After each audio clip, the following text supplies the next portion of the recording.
Friends, இன்று பரிசுத்த ஆவியானவர் நம்மளுடைய நண்பர் என்று அறிமுகப்படுத்தினார்கள். என் வாழ்க்கையிலையும் நிறையா ஃப்ரெண்ட்ஸ் இருந்திருக்கிறாங்க, அருமையான ஃப்ரெண்ட்ஸ் இருந்திருக்கிறாங்க. ஒரு பையன்கிட்ட நான் கொஞ்சம் எம்பாரசிங் தான், பட் காலேஜ் டைம்லேயும் அவனோட ஒரு ஃபேவரட் கார்ட்டூன் எங்கள் 2 பேருக்கும் இருந்துச்சு. ஸோ கார்ட்டூன் பார்த்து நாங்கள் ஃப்ரெண்ட்ஸான ஒரு ஃப்ரெண்டு எனக்கு உண்டு. ட்ராகன் பால் ஜீன்னு ஒரு கார்ட்டூன் இருக்குது. எத்தனை பேர் பார்த்துருக்குறீங்க? தெரியும். வெக்கப்பட்டு கை தூக்குறீங்க. குட். எனக்கும் கொஞ்சம் துணை இருக்கிறீங்க. எங்கள் அம்மாவுக்கு பிடிக்காத ஒரு கார்ட்டூன். சண்டை போட்டுக்கிட்டே இருப்பாங்க, 2 பேர் ஓன் கத்திக்கிட்டே இருப்பாங்க, பவர் விடுவாங்க. ஸோ இந்த மாதிரி வயலன்ஸ்லாம் அவங்களுக்கு பிடிக்காது, பார்க்கக்கூடாதுன்னு சொல்லுவாங்க.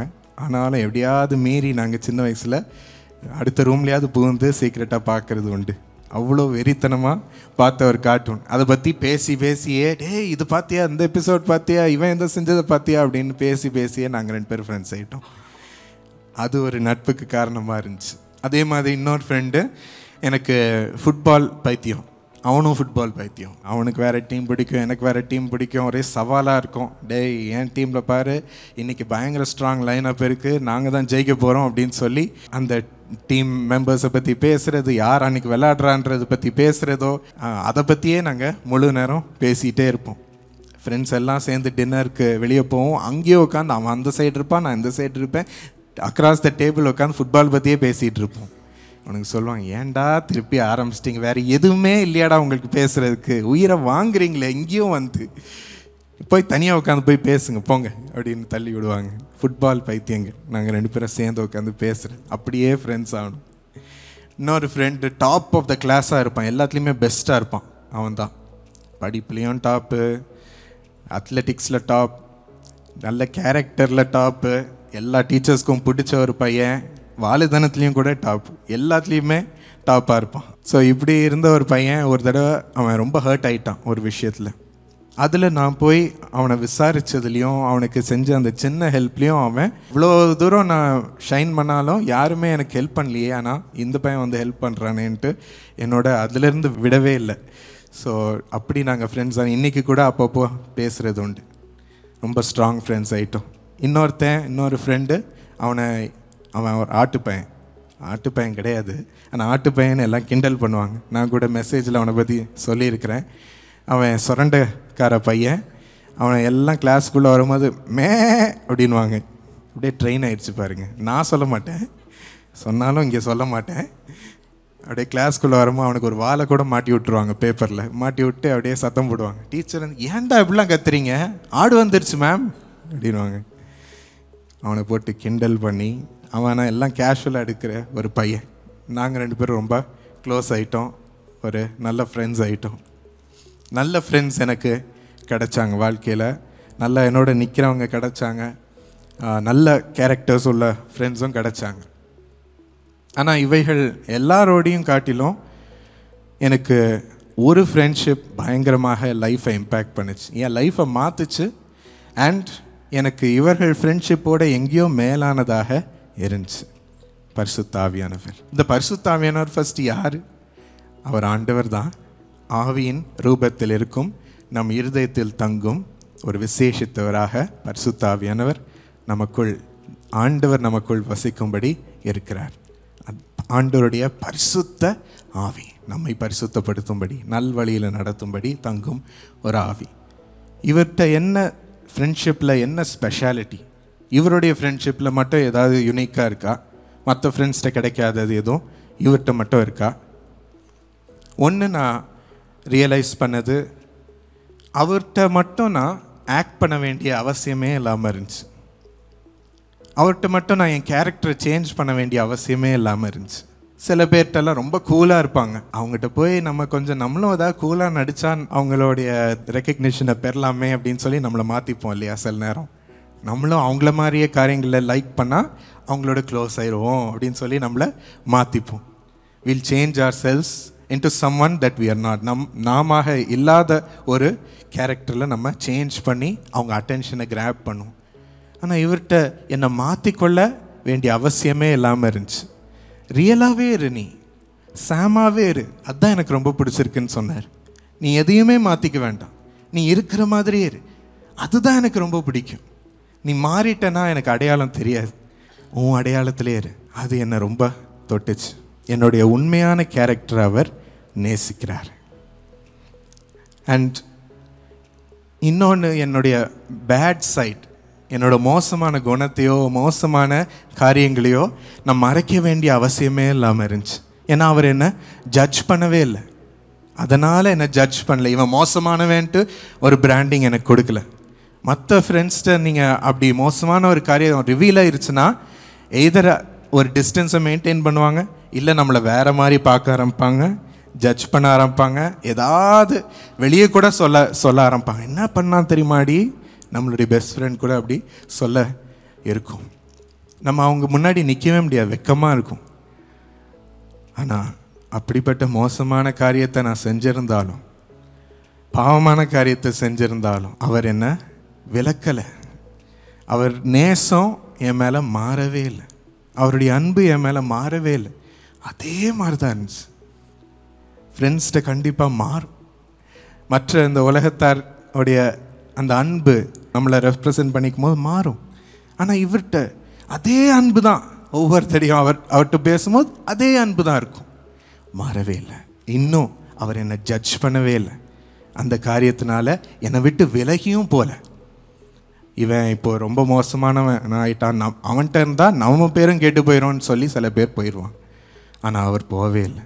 நான் உன்னை விட்டு போகவே மாட்டேன்னு சொன்னார். அது என் மனசை தொட்டுச்சு. எந்த நேரத்துலையும் உன்னை விட்டு விலக மாட்டேன்.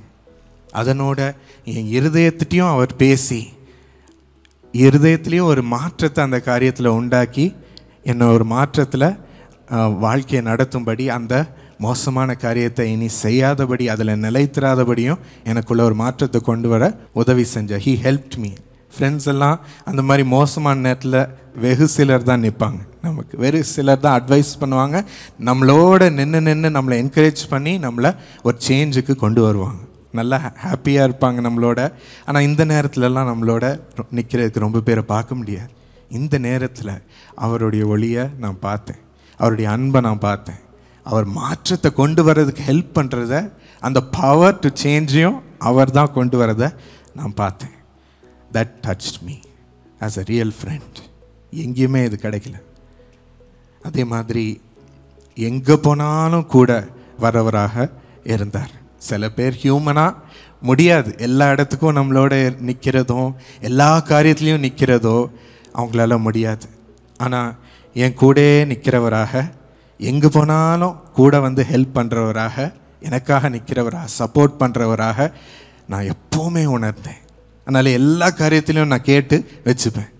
ஆவியானவர் டக்குன்னு கூட முடியும், டக்குன்னு அவருடைய ஹெல்ப்பை பெற முடியும். He was always there. He is always there for me. And இவர் மாத்திரம்தான் என்கிட்ட சண்டை போடாத ஒரு ஆளாக இருக்கிறார், டிசப்பாயிண்ட் பண்ணாதவராக இருக்கிறார், பிட்ரே பண்ணாதவராக இருக்கிறார், முதுக குத்துறவராக அவர் இல்லை, சண்டை போடுறவராக அவர் இல்லை, ஈகோ ஒரு பெருமையை காட்டி ஒரு டிஸ்டன்ஸ் மெயின்டைன் பண்ணுறவராக இல்லை. பியூராக இருந்தார், நல்லவராக இருந்தார், எப்பவும் நல்லவராக இருந்தார். அந்த ஒரு நல்ல ஃப்ரெண்ட்ஷிப் எப்பவும் மெயின்டைன் பண்ணுற மாதிரி நான் எங்கேயும் சிலர் விழுந்துருவாங்க, இல்லை சிலர் இப்படி பிட்ரே பண்ணிடுவாங்க, இல்லை சிலர் சண்டை போடுவாங்க, சில நேரத்தில் they will depart from us. ஆனால் எப்பவும் டிபெண்டபிளான ஒரு பர்சன், அதே மாதிரி இருக்கிற ஒரு பர்சன், நல்லவராகவே இருக்கிற ஒரு பர்சன் இவர்கிட்ட மட்டும்தான் என்னால் பார்க்க முடிஞ்சது. That friendship really touched me. ஒரு டிபெண்டபிள் ஃப்ரெண்ட்ஷிப். நீங்கள் சொல்லலாம், என்ன இவர் வந்து ஒரு ஆண்டவர், ஒரு கடவுள் தானே, கடவுள் ஸ்தானத்தில் இருக்கிறவர் தானே, அவர்கிட்ட போய் நம்ம எப்படி ஒரு ஃப்ரெண்ட்ஷிப் ஸ்தானத்தில் மூவ் பண்ண முடியும்? பார்க்காதவர்கிட்ட போய் நம்ம எப்படி பழக முடியும்? அவரை எப்படி அறிஞ்சு கொள்ள முடியும்? அவரை எப்படி உணர முடியும்? ஒரு நட்பை எப்படி அவரோட பழக்கத்தில் கொள்ள முடியும்?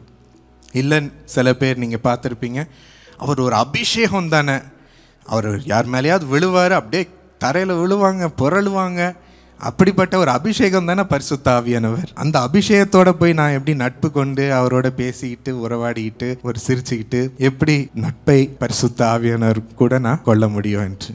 யாக்கோபு 2:23 வேதத்தில் நீங்கள் பார்த்தீங்கன்னா அந்த வசனத்தில் அழகாக சொல்லப்பட்ட ஸ்டேட்மெண்ட், ஆபிரகாம் தேவனோடு சிநேகிதன் எண்ணப்பட்டான். God was friends with Abraham அப்படின்னு பைபிள் சொல்லுது. ஏப்ரஹாமோட மூவ் பண்ணுறதுக்கு அவருக்கு ரொம்ப பிடிச்சிருந்துச்சு. ஒரு ஃப்ரெண்டு மாதிரியே நடந்து பழகினார், பேசினார், ஒரு ஃப்ரெண்டு மாதிரியே நடத்தினார். எல்லாத்தையும் அவர்கிட்ட பேசி பேசி ஏப்ரஹாம் செய்தார். அந்த ஒரு ஆப்பர்ச்சுனிட்டியை ஆண்டவர் கொடுத்தார். அந்த ஒரு ஃப்ரெண்ட்ஷிப்பை தான் நம்மகிட்டையும் தேடுறாரு friends. He wants that friendship. அவர் ஏதோ கடவுளாக சிங்காசனத்தில் மகிமையில் பரலோகத்திலே உட்கார்ந்துட்டு இருக்கணும், உட்காரலாம். He has the highest place. எவ்வளோ பேர் அவரை புகழ்ந்துக்கிட்டே இருக்கிறாங்க. ஆனாலும் பாருங்கள், அவர் இப்படிப்பட்ட சிறுவரான ஒரு பேட் இமேஜ் கொண்ட ஒரு பையன், ஒரு பொண்ணோட கூட ஒரு ஃப்ரெண்ட்ஷிப்பை அவர் விரும்புகிறார். அப்படி நடமாட பேச விரும்புகிறார். உங்கள் உள்ளத்தை அவர் விரும்புகிறார். யோவான் 15:15 ஏசாமி சொல்கிறத கேளுங்க.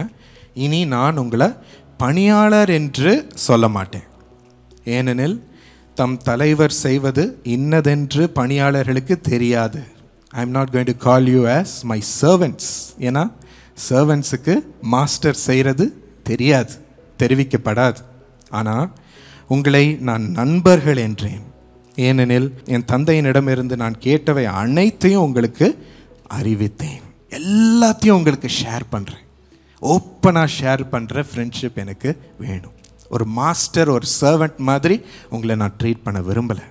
உங்களோட அப்படி நான் இருக்க விரும்ப, நான் சொல்கிறேன் அதை மட்டும் செய் என்று நான் கடினமாக உங்களை ட்ரீட் பண்ணுறவராக இருப்பதில்லை. ஒரு ஃப்ரெண்ட்ஷிப், உங்களோட எல்லாத்தையும் என் ஹார்ட்டில் உள்ளதெல்லாம் ஷேர் பண்ணேன். கடவுள் உங்களுக்கு வச்சிருக்கிறது எல்லாம் ஷேர் பண்ணேன். உங்களுக்கு அதை சொல்லி சொல்லி உங்களை நடத்துகிற ஒரு ஃப்ரெண்டாக இருக்க நான் விரும்புகிறேன் என்று ஆண்டவர் சொல்கிறார். அவ்வளோ க்ளோஸ் ரிலேஷன்ஷிப் வித் காட். இதுக்கு மேலே என்ன வேணும் நமக்கு? கடவுளோட ஒரு நண்பராக எப்பவும் நீங்கள் எல்லா இடத்துலையும் கூட்டிகிட்டு போனீங்கன்னா எவன் உங்களுக்கு என்ன செய்ய முடியும்? வாழ்க்கையை எப்படி கெட்டு போக முடியும்? உங்களுக்கு என்ன ஆயிரும்? கடவுளையே நீங்கள் கூட வச்சுருக்கிறீங்க. That's a great thing, great honour. பெரிய ஒரு கணம் அது.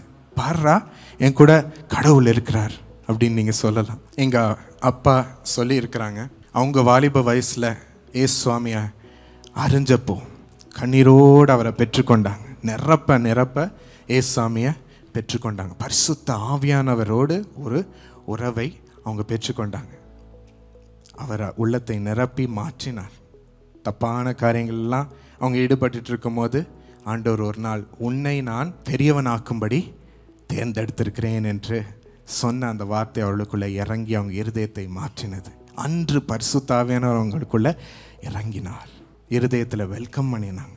அன்று முதல் நட்பு கொண்டார். போகிற இடம்லாம் பரிசுத்த ஆவியானவர்கிட்ட பேசிக்கிட்டே போவாங்களாம். நிரம்பி நிரம்பி பேசிக்கிட்டே போவாங்க. அப்போது அப்படி பேசிகிட்டே இருக்கிறதுனால வேறு எந்த தப்பு எண்ணமோ, வேறு எந்த பாவ எண்ணமோ, பாவ வழியோ, பழைய வாழ்க்கையோ அவங்களுக்கு ஈடுபடுறதுக்கு சிந்தனையும் வராது, நேரமும் வராது.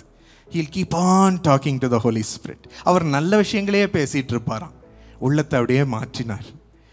அப்படியே he talked about higher things, மேலான காரியங்களே, நல்ல காரியங்களே பேசி பேசி வாழ்க்கை மேலே கூட்டிகிட்டு போயிட்டே இருந்தார். இதை நீ செய், இதை கான்சென்ட்ரேட் பண்ணு என்றெல்லாம் சொல்லி சொல்லி அதெல்லாம் செய்ய வச்சார். So his life also was risen to a higher level. Fail ஆகிட்டு இருக்கிற சூழ்நிலையிலிருந்து ஒரு ஹையர் இடத்திற்கு பரிசுத்த ஆவியானவர் கொண்டு போய் கோல்ட் மெடலை கொடுத்தார். அவங்க அதுக்கு ஒரு ரகசியத்தை சொன்னது என்ன தெரியுமா? இப்படி உட்காந்துருப்பாங்க, புக்கு முன்னாடி இருக்கும், புது புக்கு மாதிரி இருக்கும், ஏன்னா தொட்டிருக்கவே மாட்டாங்களாம். க்ரீக் அண்ட் லாட்டின் மாதிரி இருக்கும்.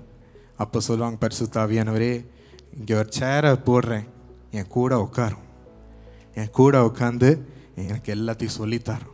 ஐ want you to be by my side lord. பரிசுத்த ஆவியானவரே என் கூடே உட்காந்து படிக்க சொல்லித்தாரும், எல்லாத்தையும் விளக்கி தாரும். அப்படியே கூட இருக்கிறத உணர்வாங்க. அவர்களுக்கு எல்லாம் முன்னாடி ஒன்றும் தலையில் ஏறாதது அப்படியே புரிந்து கொள்ளும்படி, இருதயத்தை திறக்கும்படி, மனதை திறக்கும்படி பரிசுத்த ஆவியானவர் கிரியை செய்கிறத அவங்க உணர்ந்தாங்க. அப்படியே படித்து படித்து படித்து படித்து அவரால் நிரம்பி அந்த சந்தோஷத்திலே படித்து படித்து படித்து அவங்க கோல்டு மெடல் அளவிற்கு உயர்ந்ததை அவங்க சொன்னாங்க. நட்பு, ஆண்டவரோடு நட்பு, உண்மையான நட்பு, இது ஃபேரி டெய்ல் இல்லை, சிலருக்கு மட்டும் வர்றதில்லை, அனைவருக்கும் கொடுக்கும் ஒரு உன்னதமான ஸ்தானம், ஒரு அனுபவம், ஒரு நட்பு. பரிசுத்த ஆவியானவர் நம்ம கூட இருந்து நமக்கு நண்பராய் கிரியை செய்வது. He is a real person.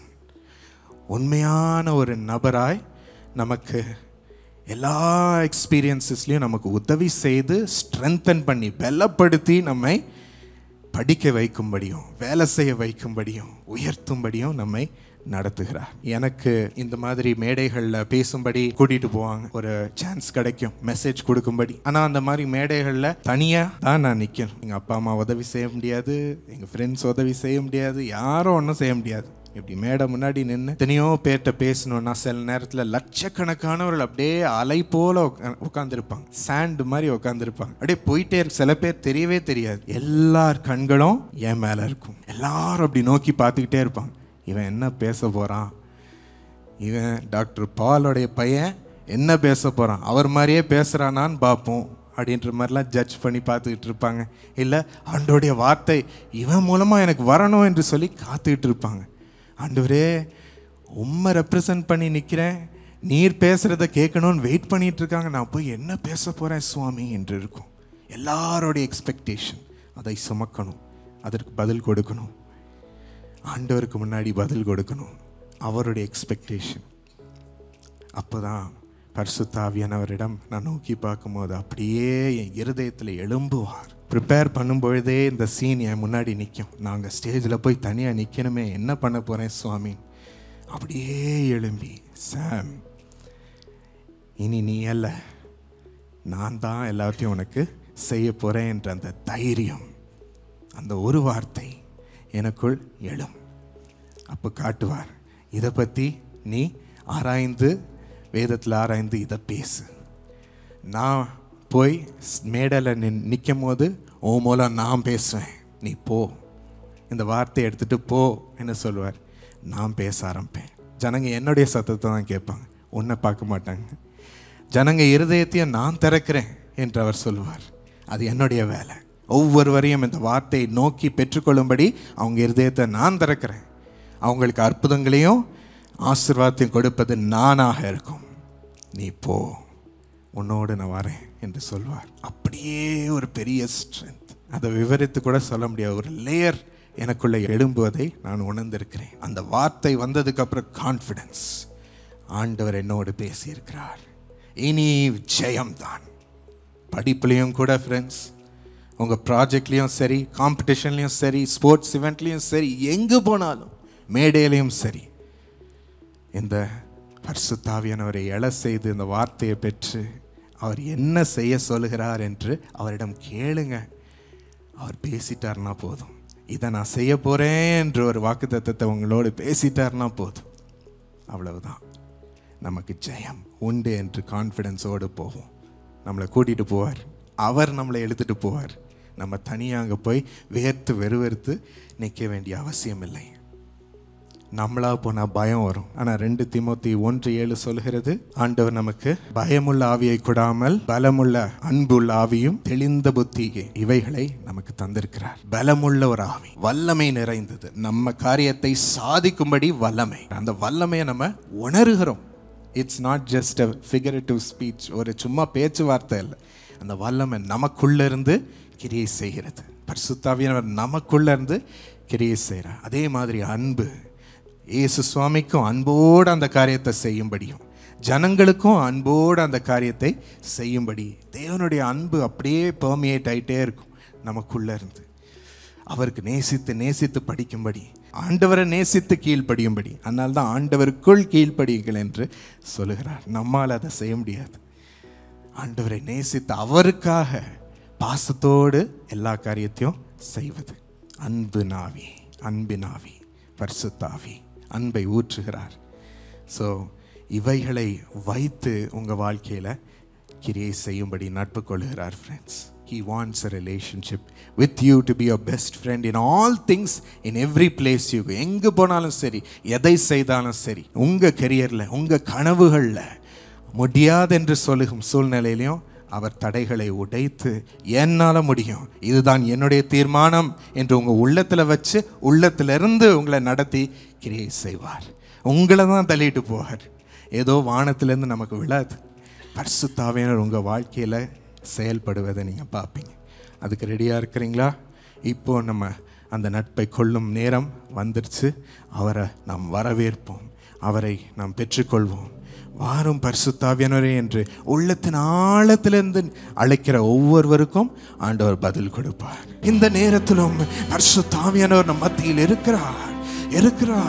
He is working in you. ஒவ்வொருவருக்குள்ளும் கிரியை செய்து கொண்டிருக்கிறார். God is coming to have a friendship with you, my friends. இது சாதாரணமானதல்ல. இது ஒரு விலையுயர்ந்த ஒரு காரியம், ஒரு பொக்கிஷம். இது ஆண்டவரே நன்றி செலுத்துங்க. நீர் வேண்டுமாப்பா என்று சமர்ப்பீங்க.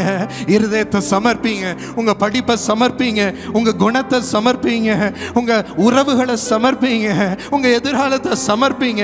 கெட்ட பழக்க வழக்கங்களையும் கூட, பாரங்களையும் கூட, வருத்தங்களையும் கூட ஆண்டவர் கரத்தில் கொடுத்து விடுங்க.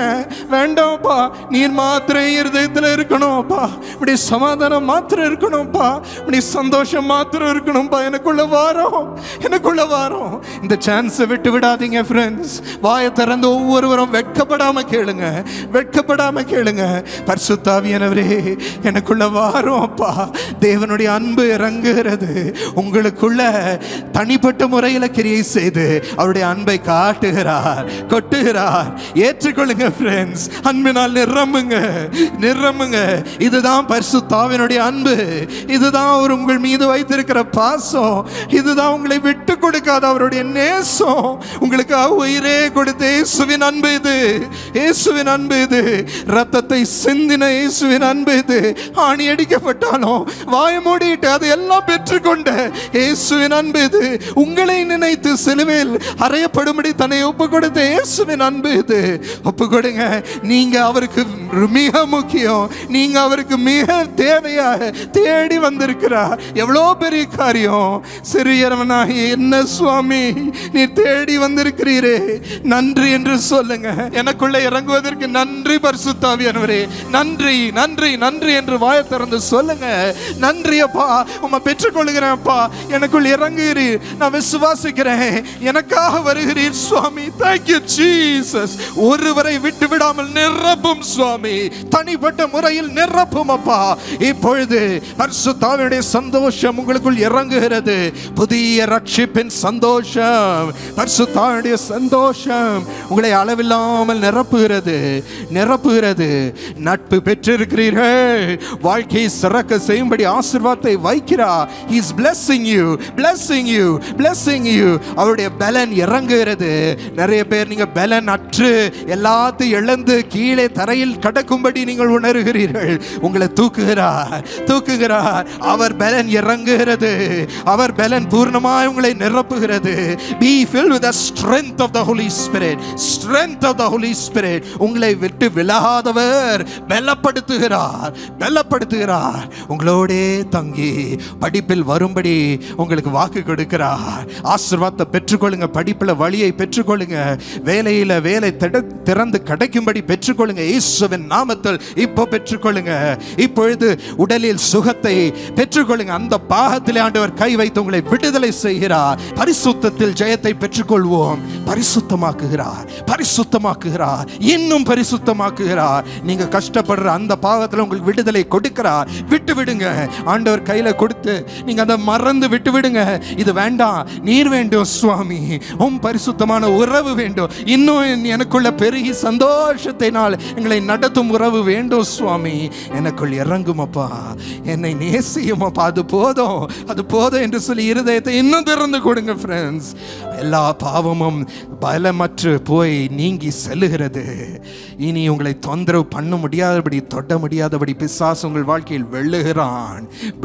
நீங்கள் மேற்கொள்ளுகிறீர்கள்.